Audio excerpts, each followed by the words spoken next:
Jean-Marc Kabound, bonjour. Bonjour. Comment allez-vous? Je vais bien. Après 2 ans et demi de prison.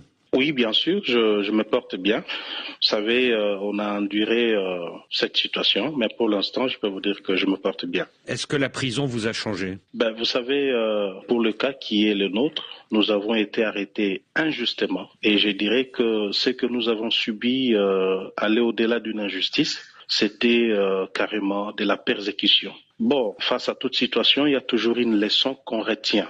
Cette prison m'a appris 2 choses. Premièrement, le pardon. J'ai appris là-bas qu'il faut pardonner. Et la deuxième chose, c'est la patience. Il faut patienter en tout temps. Parce que lorsqu'on vous condamne à 7 ans injustement, et celui qui vous fait condamner, c'est le président de la République lui-même qui exige à ce qu'on vous condamne. Donc, vous vous dites que les carottes sont cuites et que vous n'avez qu'à patienter jusqu'au jour où vous serez libre. Donc le fougueux Jean-Marc Kabound des années 2020 a changé.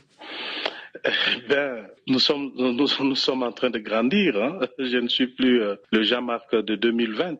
Il s'est passé 5 ans déjà. Je crois que nous sommes en train de nous battre pour atteindre cette maturité qu'il nous faut pour apporter les changements que notre peuple attend dans ce pays. Et donc, je suis en train de faire beaucoup d'efforts en fait d'atteindre cette maturité qui pourra m'aider à gouverner, à gérer bien ce pays demain. Le 1er septembre dernier, une révolte dans la prison Makala de Kinshasa a provoqué officiellement la mort de 129 détenus. Vous étiez vous-même détenu ce jour-là dans cette prison. Qu'est-ce qui s'est passé réellement ? En réalité, il n'y a pas eu 127 morts. Ce bilan est totalement faux. La vérité est qu'il y a eu près de 2000 morts. D'ailleurs, les bilans de l'administration carcérale qui est restée cachée faisaient état de 1500 morts. Mais pour nous, les prisonniers, parce que ce sont les prisonniers qui ramassaient les corps, qui les entassaient, qui les chargeaient dans des camions pour les évacuer, donc le bilan était de 2000 morts. Alors, cette situation est dramatique parce que dans une prison déjà qui avait 22 000 pensionnaires au lieu de 1500 prévus, c'était difficile pour gérer une telle surpopulation. Mais l'événement se passe la nuit du 1er au 2, c'est-à-dire à minuit exactement. Le premier pavillon est cassé, ceux du premier pavillon vont casser les deuxièmes pavillons, ainsi de suite. Ils arrivent à casser tous les pavillons. Là, c'est de minuit à 2 heures du matin et les services de sécurité commis à la garde de la prison n'ont pas réagi. Ils ont laissé les prisonniers casser les portes des cellules et s'entasser dans la cour de la prison pour chercher à forcer maintenant le portail central afin de sortir. C'est là que les services de sécurité vont intervenir, mais cette fois-là, sans sommation, ils ont tiré dans la foule, faisant des milliers de morts. Donc ici, je dénonce et je condamne l'attentisme de nos services de sécurité. Alors que s'ils étaient intervenus à temps, ils auraient empêché les prisonniers du pavillon 7, qui étaient moins d'1 millier, à casser d'autres pavillons, faisant maintenant une grande foule qui était difficilement gérable par les services de l'ordre. En plus, ces gens n'ont pas pu tenir compte des femmes qui étaient incarcérées à Makala parce qu'ils savent bien que chaque fois qu'il y a tentative d'évasion, les prisonniers se dirigent toujours dans le pavillon des femmes pour violer. Et je vous dis que mon pavillon était juste à côté du pavillon des femmes. Nous avons vécu des choses horribles. 400 femmes ont été systématiquement violées par des milliers de prisonniers. Alors que la porte de sortie de ces pavillons donne directement à quelques mètres de là où les services de sécurité ont leur campement. Ils n'ont pas tenu compte de ça, ils ne sont pas venus intervenir. Ils ont laissé tout cela se passer et comme solution, c'était tirer dans la foule sans sommation pour faire des milliers de victimes. Et vous-même, comment avez-vous survécu ? J'ai survécu par la grâce de Dieu parce que le pavillon 8 où j'étais logé était aussi cassé, contrairement à d'autres cas d'évasion qui ont eu lieu dans les temps à Makala. Le pavillon 8, considéré comme VIP, n'a jamais fait l'objet de ce genre de choses. Mais pour cette fois-là, le pavillon 8 a été cassé, les prisonniers violents avaient pénétré à l'intérieur, pillant, cassant tout à leur passage. Bon, j'ai eu la vie sauve parce que les autres pensionnaires qui étaient avec moi moi, ont estimé que je ne pouvais pas rester visible. Ils sont allés me cacher dans une chambre qui était petite, qui n'a que 4 pensionnaires. Heureusement pour moi, cette chambre a une porte blindée. C'est là que j'ai eu la vie sauve. Et vous dites qu'il y a un rapport de l'administration pénitentiaire qui parle de 1500 morts ? Justement. Et ce rapport, vous l'avez vu ? Il n'a jamais été rendu public, il est resté confidentiel. Mais vous savez, nous étions en contact permanent avec les agents pénitentiaires qui nous ont fait savoir que réellement pour eux, ils avaient dénombré 1500 morts, alors que ce n'était pas vrai. C'est au-delà de 1500. Et ces agents pénitentiaires vous ont dit qu'il y avait un rapport de l'administration pénitentiaire parlant de... Justement, ça je le confirme. Ça ne pouvait pas manquer. L'administration pénitentiaire ne pouvait pas manquer de faire un rapport réel à ce gouvernement. Rapport qui reste secret aujourd'hui. Justement. Alors à la suite de ce drame, les autorités politiques ont promis une amélioration des conditions de vie à Makala. Est-ce que de fait, ça va mieux aujourd'hui dans cette prison centrale de Kinshasa ? Pas du tout. Vous savez, ce gouvernement est habitué à faire des déclarations pour la consommation du public, alors qu'en réalité, rien n'est fait. Je dois vous dire ici que les prisonniers de Makala sont relégués à une existence indigne d'un être humain. Et vous dites qu'il y a plusieurs morts par jour, c'est ça ? Justement, vous savez, je commence par l'année 2023 et 2024. Pour ces 2 années-là, la moyenne des décès était de 10 morts par jour. Mais il arrivait des jours où on pouvait atteindre 30 morts par jour. Vous vous rendez compte ? À cause de la surpopulation dans les cellules. Justement, oui, il y a plusieurs raisons qui justifient cela. La surpopulation, le manque de soins médicaux, la nourriture qui manque. Il y a pas mal de raisons qui font à ce que ce nombre de décès puisse en tout cas être vrai. Longtemps, Jean-Marc Kabound, vous avez été l'un des principaux compagnons de Félix Tshisekedi.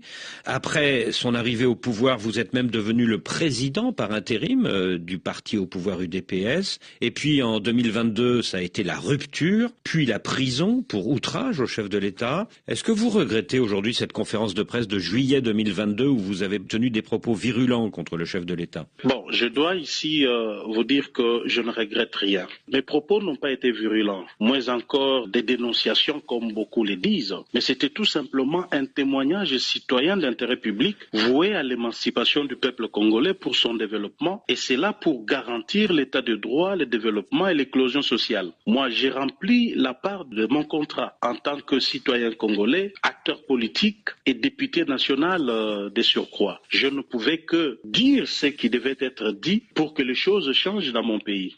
En face, j'ai eu un monsieur qui tolère de moins en moins la contradiction, qui est réfractaire à la vérité, et c'est comme ça qu'ils m'ont fait subir cette persécution. Le 21 février, vous avez été libéré et le lendemain, le 22 février, Félix Tshisekedi, lors d'une rencontre avec les parlementaires de son camp, a invité ses opposants à entrer dans un gouvernement d'union nationale. Est-ce que votre libération n'est donc pas un geste politique de sa part ?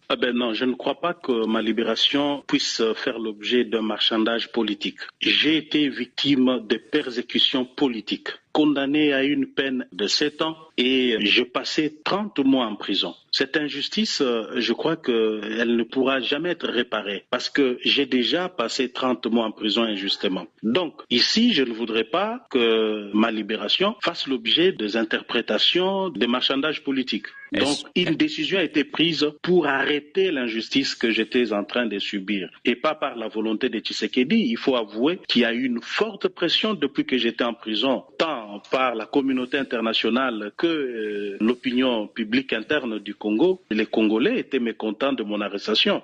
Sur les réseaux sociaux, dans les médias, les Congolais ne faisaient que dénoncer l'injustice que je subissais. Je crois que Tshisekedi, faisant face à cette pression, a dû lâcher et je suis heureux aujourd'hui que cette injustice soit arrêtée, mais je n'ai pas l'intention de croire que cela a été corrigé. Alors, concernant le prétendu gouvernement d'union nationale, je crois qu'aujourd'hui, M. Tshisekedi est en train de manipuler l'opinion, d'instrumentaliser la situation sécuritaire à l'est de notre pays. Parce qu'il est allé aux élections. Il a dit qu'il avait gagné des élections à 73% et qu'il s'est tapé plus de 450 députés au Parlement. Je crois qu'il contrôle carrément le Parlement à 90%.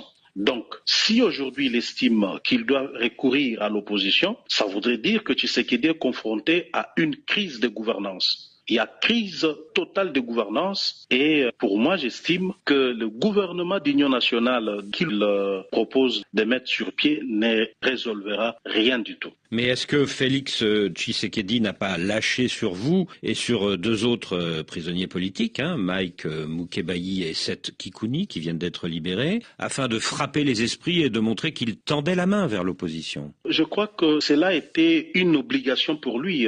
Ça ne peut pas être considéré comme un cadeau que Félix Tshisekedi donne à l'opposition parce que moi, comme les autres prisonniers, Mike Mukebayi et Seth Kikuni, étions incarcérés injustement. C'est-à-dire notre place n'était pas en prison. Et d'ailleurs, je crois que notre libération, jusqu'à preuve du contraire, reste insuffisante parce qu'il y a encore des prisonniers politiques qui continuent de croupir en prison. Ici, je fais allusion à Jacques Ndala qui continue de croupir injustement en prison. Il y a un autre aspect que beaucoup de gens ne font pas attention. C'est une catégorie de prisonniers dont le média et même les acteurs politiques ne font pas cas. Ce sont les généraux. Je vous dis ici que plusieurs généraux katangais sont arrêtés injustement. Ils sont détenus dans des cachots en prison sans jugement. Ça fait des années. Ici, je vais parler du général Philémon Yave. Je vais parler du général Djadidja. Ils sont nombreux. Et je ne comprends pas qu'un pouvoir se résume à arrêter toute personne sans le moindre aménagement, sans tenir compte de la loi et surtout l'enfermer sans lui donner accès à un procès équitable. Donc, le gouvernement Tshisekedi doit savoir que ma libération et la libération de deux autres ne suffit pas. Il y a d'autres prisonniers qui croupissent en prison injustement qui doivent être libérés. L'avancée du M23 dans l'est de votre pays, qu'est-ce que vous en pensez? Je crois que cette situation taraude les esprits de tous. C'est-à-dire pour tout Congolais épris de paix et de justice, l'avancée du M23 dans notre pays est inacceptable. Et ici, je tiens premièrement à compatir avec cette population de l'Est qui souffre, ça fait maintenant 30 ans, qui souffre et elle est sans défense, abandonnée à la merci du Rwanda. Mais en même temps, je vais dire ici que l'implication du Rwanda dans tout ce qui s'est fait à l'Est à travers le M23 n'est pas à démontrer. Et j'en appelle à la communauté internationale. Cette communauté doit comprendre que ce qui se passe au Congo est inacceptable et tout le monde doit demander au Rwanda de retirer ses troupes en République démocratique du Congo pour que le Congo retrouve la paix. Donc nous n'avons pas besoin de cette guerre. C'est vrai, Tshisekedi ne gère pas le pays comme il se doit. Il a choisi la voie de la violence, la voie de la persécution contre tous ceux qui ne sont pas d'accord avec lui. Il a choisi la voie de la mauvaise gouvernance, la corruption, les détournements des deniers publics. Tout ça, nous connaissons. Mais nous ne pouvons pas ajouter à tout cela l'insécurité et la mort par les armes. Donc nous disons ici que le Rwanda doit retirer ses troupes de la RDC. Parce que le Rwanda viole le droit international, il viole la charte des Nations Unies qui dispose que l'agression est un acte proscrit par tous ces instruments juridiques internationaux. Est-ce que vous êtes pour ou contre un dialogue avec le M23? Je crois que cette question doit être débattue sans passion. Aujourd'hui, vous avez le camp Tshisekedi qui est englué dans un narratif qui ne donne pas d'issue. C'est un narratif qui, en réalité, n'explique rien. Et d'ailleurs, je crois que Tshisekedi s'est fait prisonnier de son propre narratif. À force de dire que l'M23 sont des terroristes, aujourd'hui, il ne sait plus avancer. Mais au regard de la situation telle qu'elle se présente, qui est clair que la RDC n'a pas une armée capable de faire face au M23, il est de bonne loi que nous puissions envisager une solution politique pour résoudre cette crise. Donc, moi, je l'ai dit, que le dialogue doit se passer en deux temps. Parce que la crise que nous avons dans la partie Est, c'est une crise armée internationale. Vous avez des armées de plusieurs pays qui sont sur notre territoire et qui combattent. Donc cette crise ne peut être endiguée que par un dialogue au niveau international, sous l'égide, bien entendu, des organisations régionales, sous-régionales, même internationales. Et là, je souscris la démarche du processus de Luanda qui voudrait que Kagame et Tshisekedi puissent trouver un accord pouvant permettre la cessation définitive des hostilités. Et cela aura l'avantage de permettre des actions humanitaires pouvant soulager ces populations meurtries tant longtemps. Et ce n'est qu'à cette condition qu'un dialogue national pourra maintenant avoir lieu avec les M23, j'insiste, avec les M23 comme partie au conflit. Et c'est M23 qui sera bien entendu débarrassé de RDF, de Rwandais, parce que l'accord que Tshisekedi et Kabila trouvera nous permettra de faire partir tous les militaires rwandais qui sont au M23 et que ferons-nous des Congolais qui vont rester Nanga, Willy Ngoma et les autres. Donc, dire qu'on ne va pas négocier avec le M23, c'est une absurdité. Nous devons réfléchir. Le dialogue avec le M23, tout comme avec l'ensemble de la classe politique et de la société civile, demeure, c'est un impératif catégorique pour trouver la solution durable au problème de l'Est. Depuis votre libération, Jean-Marc Kabound, vous avez reçu plusieurs visites à votre domicile, notamment celle de l'opposant Martin Fayoulou. Est-ce que vous songez à une coalition avec lui dans l'opposition? Pour l'instant, je crois qu'il n'est pas question d'une quelconque coalition. Le pays est agressé. Nous voulons d'abord nous mettre ensemble, réfléchir pour faire une proposition à la crise. Nous voulons, nous, en tant qu'opposition, donner notre contribution à la résolution de cette crise. Se mettre ensemble pour produire un programme commun, une candidature commune, ça viendra après. Nous ne pouvons pas parler de ces choses-là tant que notre peuple est en train de mourir. Pour l'instant, la priorité, c'est la paix à l'est du pays. Mais vous réfléchissez, avec Martin Fayoulou et d'autres opposants, à une initiative commune, c'est ça? Bien entendu.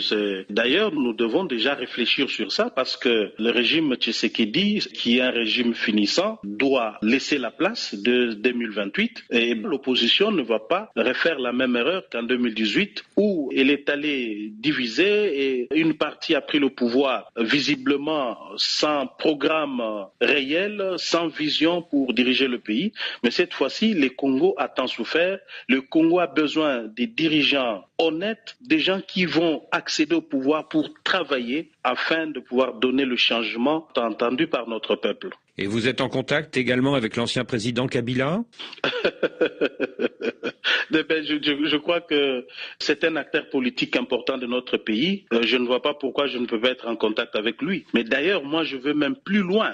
Si demain, j'avais l'occasion d'avoir le contact de Nanga, je l'appellerai et je lui parlerai. Je lui dirai ce que je pense de ce qu'il est en train de faire. Donc, je suis là pour parler à tout le monde. Et que diriez-vous justement à Corneille Nangaa, le patron du M23? Je lui dirais tout simplement que ce qu'il est en train de faire, on l'a déjà vécu dans ce pays. Avec Mouzé Kabila, on connaît les conséquences. Il doit arrêter de verser le sang des Congolais et revenir vite. Il doit arrêter à travers un cessez-le-feu. Je ne sais pas ce qu'il est en train de faire là, les cessez-le-feu unilatéraux et qui finalement 2 jours après c'est lui-même qui le viole. Mais il doit décréter un cessez-le-feu et le gouvernement, je crois que dans sa position actuelle, ne pourra pas s'y opposer pour accepter d'intégrer le processus du dialogue en fin d'une résolution pacifique de ces conflits.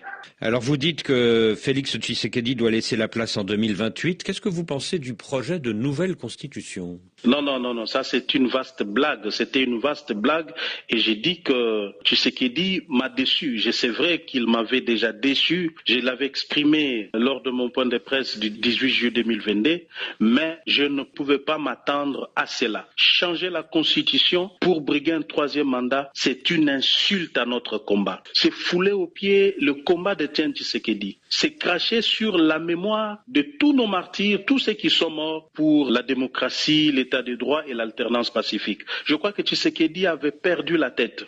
Je crois que cela n'est ni moins ni plus un coup d'État constitutionnel. Donc Tshisekedi a commis l'erreur. Je crois que cela restera comme une tache noire que personne n'oubliera à son passage à la tête de ce pays. Si demain, Jean-Marc Kabound, le pouvoir libère les généraux actuellement en prison et renonce à son projet de changement de constitution, est-ce que vous pourriez accepter d'entrer dans un gouvernement d'union nationale avec Alliance pour le changement? Donc j'ai dit déjà d'entrée de jeu que je ne suis ni demandeur ni preneur de ces gouvernements. Le problème n'est pas seulement celui des arrestations.